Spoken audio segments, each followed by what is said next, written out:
guys, welcome to How to Build Your Own Rome show, and basically we want to help you build your own Rome around your business, your life, your partnerships, and all sorts. So we thought we'd do it in here, which is much more relaxed, but then we realised it's baking hot and the walls are falling off. Yes, yeah, we got a bit of foam falling off the walls because it's about 100 degrees in here. So if we put the aircon on, it's so loud that you wouldn't be able to hear us. So you wouldn't be, and I would get sucked straight up into the vent.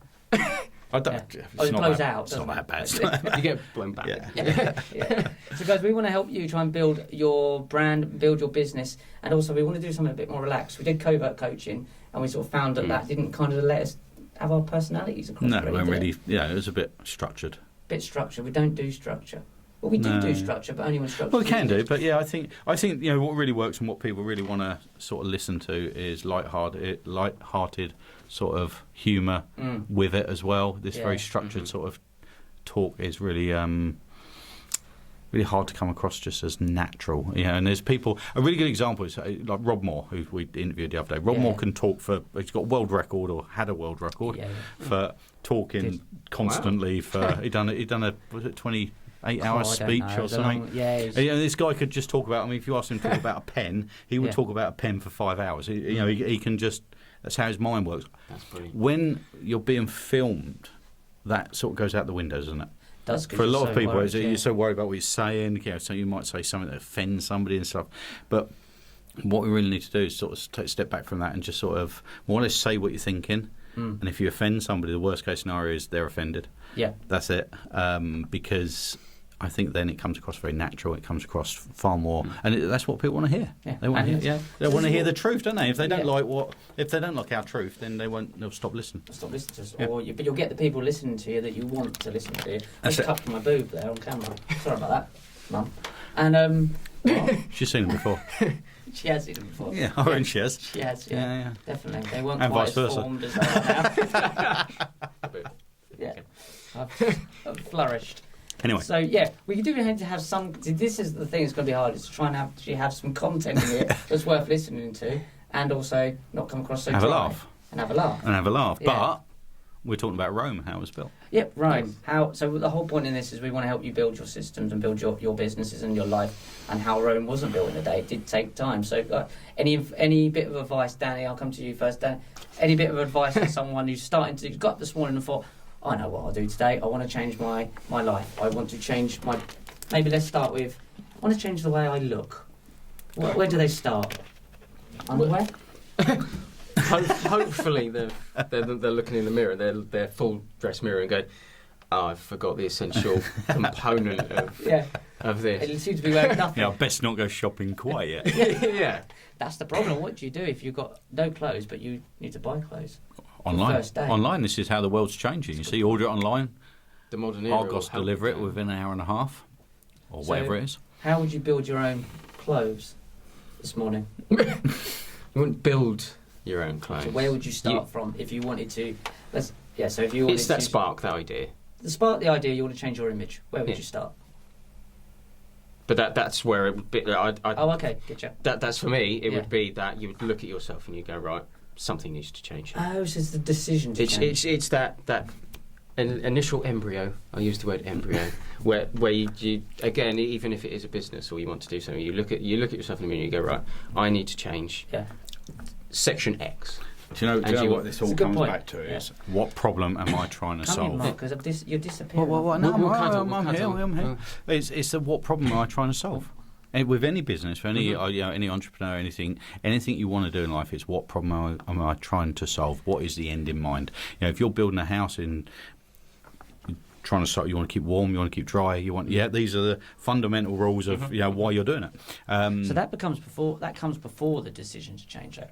The uncomfortable nature of where you live has to be the first feeling of I don't like this. Yes. Has to be the first. Yeah, so it's what problem are you trying to solve? And that's any business, anything you're doing, everything you do in life, what problem am I trying to solve? Even if you're going down the pub with your mates for a laugh, the problem you're trying to solve is you're bored and you want to go out and have some fun. Yeah?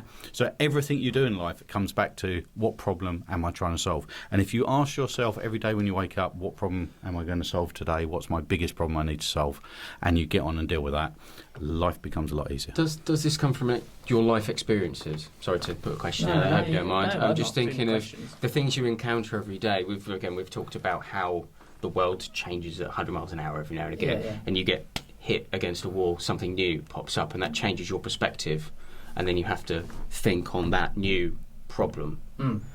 And sorry, the question was, is that where a lot of these businesses and other individualistic ideas actually come from? That your life experiences have made you need to shift gears. You shift that gear. That's a good experience. You shift that gear, and then you'll think, oh, right, I'm going to change it for myself, perhaps, and then by that byproduct, you then change it for other people as well. You solve the problem for yourself. Well, the most successful businesses are the ones that recognise there was a problem earliest and put things in place to solve it. They're the ones that have come along and done really well. But they started off to solve the problem, but sometimes it's the problem you're solving isn't always the problem. We are problem-solving creatures, aren't we? Yes. Everything we do. We're hungry, we go and find food. It's everything is about just recognising that there's a problem and solving it. Now, the only thing that is different is when people decide there's a problem, come up with a way of solving it, and then somebody else looks at what they're doing and comes up with a better way of solving it. But then the problem you have is your ego. To go, that's better than mine. Oh, bugger. Why did I not think of that? But people do. And there's all going to be people coming up with better ideas than you. And then what you need to do is just come up with another one. And I know it's really sort of quite flippant to say it like that, just come up with a new idea. But ideas, we are all having ideas every single day. Sure. You see something and think, we need to come up with a solution to that. Yeah. We need to come up with these booms, these microphone booms. They're constantly bloody coming loose, and we have to we need to come up with a solution to it. We haven't thought, I know, let's come up with a solution to that. We just keep tightening them up every time we sit down. That's our solution. That's a good point, though, isn't it? But there's a business there. Somebody just come up with a way of that not coming loose. Yeah. What problem can you solve? That's a good point. Is that when you're trying to solve a problem, it creates another one. Okay, it'll always create another problem for you. When you get a job, the problem is you've got to get up in the morning and go to it. There's always a problem. There is. Every single, you will never. So get over the idea of ever having a. Just don't. You'll never be happy. What's the point? Done. But that's a problem. We'll solve that problem. solve that problem. The point is that there will always be problems to solve. Yes, and like you say, really truthful. The internet was a wonderful invention, but it meant everybody needed broadband, and then everybody needed broadband. It meant everyone needed a laptop. So these problems they're just. Evolution is just moving forward constantly. Every time you create a solution to a problem, that solution creates, and it might not be a problem as such, and people, a sort of a negative way of putting it in a way, but it's something to find a solution to, and it's, I suppose, the person that is just constantly looking for the next problem is a successful person. That's funny you should say that, because wouldn't like that. I wouldn't. If I said that, I'm just looking for problems to solve, everyone will go, you're very negative. Well, I would like a positive outcome for this problem. That's the problem. That's the thing we're calling it a problem, isn't it? It's not a problem. It's something to find a solution to. It's something to, but it's your problem solving. That's what every business. That's what every person. Everything. Every time you get paid to do something, it's because you've solved somebody else's problem. You're solving problems constantly, all day long. Yeah. Even when you're sleeping, you're solving the problem of tiredness. Yes. Yeah. Constantly. Yeah. It's amazing, isn't it? You're constantly problem solving. Open this up, yeah. Well, it's the same thing with the tile building Rome. The first problem that they solved would have been, as you said earlier, someone needed someone to live. There's one guy turned up. There was just this big field, and he thought, "This looks nice," and built himself a house. That was, the problem at the time was he needed somewhere to live for him and his family, and they needed to grow food and that sort of thing. It wasn't. We need to build a Roman Empire. No. Let's crack that one out quickly. What I was going to say in terms of that is, just a thought that came to my head. If you want to build a house but you don't have the skills, what we were saying before, where you need the employees, all the carpenters and all the people that can do it, you've then got a problem of where are they going to live? That's it. Oh, hang on. And then you've got to build housing for those, if it's temporary or not. Are they going to stay with us? Are they going to be the first villagers? So who builds? And it expands and expands. They build themselves a house and then first. Yeah. The question is, do they build it and move away, or do they build it and stay? And then you've got a small town rather than this one house that was the original goal. You've just then opened it up. Because everything else has created more problems. So we're not evolving, we're problem solving. That's it. And making, and then solving. And then making and solving and making and solving, yeah. And that's what, and these companies are really successful companies have gone out and they've just solved problem after problem. But one of the best companies, I think, at solving problems probably would be what they're called scaffolding. It seems to be everywhere. They just whack up some scaffolding. Just for the sake of it. That creates a problem, traffic doesn't it? Because the road's bloody shut then, Yeah. isn't it? Yeah. And then you've got to go around the other road. Someone Yeah. has to build you another road, and it wears the road down. So you've got to have people put more scaffolding up to fix that road.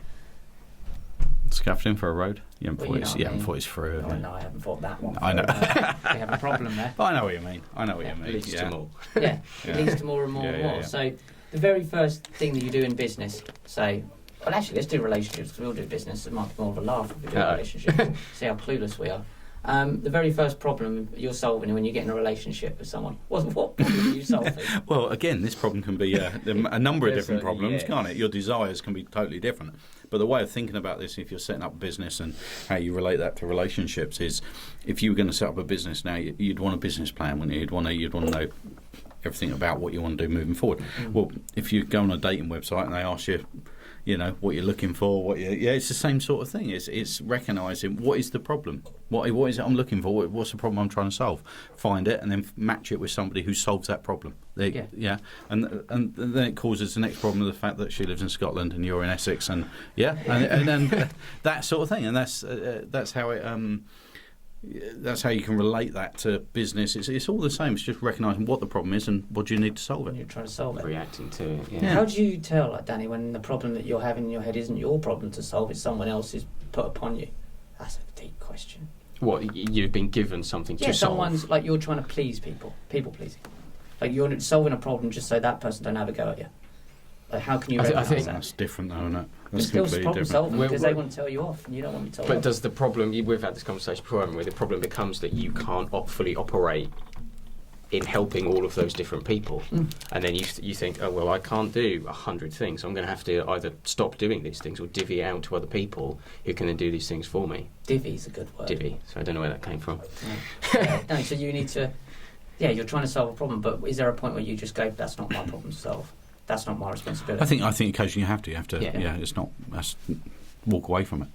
And it's been and I think a lot of the time people find that hard to do, but sometimes it's not your Well, problem. we find it hard to do. I know you do, Mark, and I know I do. We find it hard not to try and help people all the time, and then sometimes it can be the detriment of the people that you actually want to be around. Don't you? And it's a real hard balance.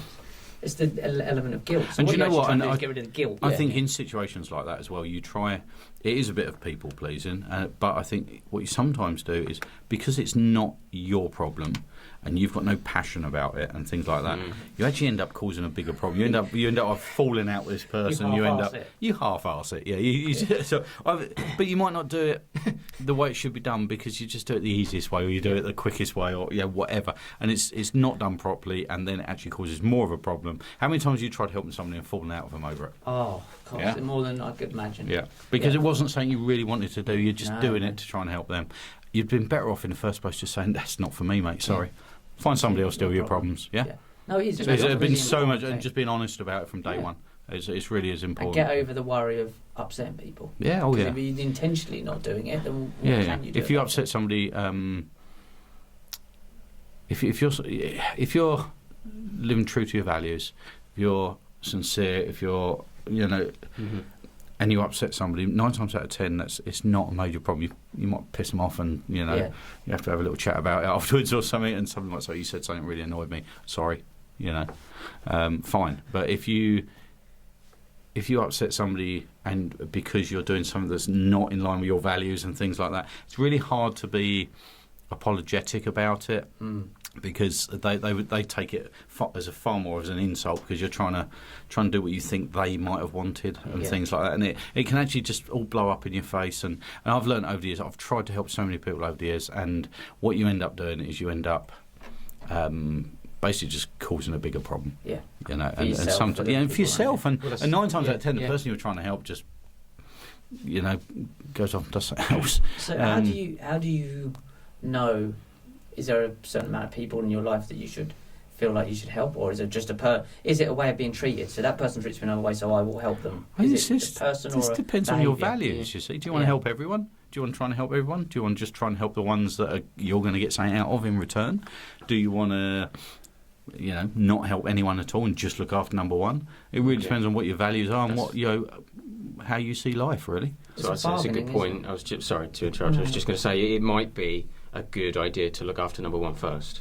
Yeah. If you're not in the right mindset, there's no way you're going to help other people. So start, again, building blocks, start with yourself. That's your first brick. And then you can expand from there. And if somebody has a problem, you can go, look, feeling good about myself. I've got the time to help you. I know it's a conversation we've had before, but the best example of this is I can go home now, empty my cupboards, go out and feed a load of homeless people. Yeah. Tomorrow, I will also be starving, and I will have no more food to give them. Yeah. Yeah. Sort your own stuff out. Build your own bridges first, and and put yourself in a situation where if you want to help somebody, you can do it every day for the rest of your life. Don't do it so you can only do it once and then you're in the same boat they are, because that's not a way forward. That's just that's like a firefighting sort of approach to business. You've got to do something that's going to be long term, and there's too many people just thinking so short term nowadays. And like we say, Instagram, Facebook, all that sort of stuff. Instant results. I want likes in the next 5 minutes. That sort of thing. It's shallow results. It's not giving you a result for what you means want. Nothing. It's absolutely meaningless. Yeah. And I'm not saying these platforms are meaningless, because they're not. But the result that you're looking for isn't the result you're going to get. You're going to get almost like a pseudo version of it. It's like this phantom version of a thrill of a. Well, it's the people who check themselves in at hospital, isn't it? Check themselves into hospital. No, they check in. They go on Facebook. Right. Check in at hospital. Yeah. Don't say why or anything like that. Just check in at hospital at 2 in the morning and wait for people to say, what's wrong? Right. And what I'd advise everyone to do is next time somebody you know does it, don't comment. No. Just don't say anything to them. Yeah. God, that's just make up. Just go syphilis again. Not doing that again, will you? Because they'll just sit there and just won't know what to do. Because that's what they're after. Those people just want instant credits, and it's not. It's not how life works. It really is. Another topic to come on to later is how being so narcissistic, egotistical, can get in your way. We all have the seeds of narcissism within us. We all are a little bit narcissistic, but there's a point where you will be malignant and you'll just stuck a little bit.